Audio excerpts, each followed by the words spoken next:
శ్రీశైలంలో సంక్రాంతి బ్రహ్మోత్సవాల్లో భాగంగా భ్రమరాంబ మల్లికార్జున స్వామి అమ్మవార్లకు భృంగి వాహనంపై భక్తులకు దర్శనమిచ్చారు.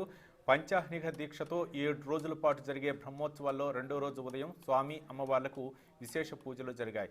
లోక కళ్యాణాన్ని కోసం వేద పండితులు, అర్చకులు యాగశాలలో చండీశ్వర స్వామి జపాలు, పంచావరణర్చనలు, నిత్యావాహనాలు, రుద్రహోమం, మండపారాధన కార్యక్రమాలు నిర్వహించారు.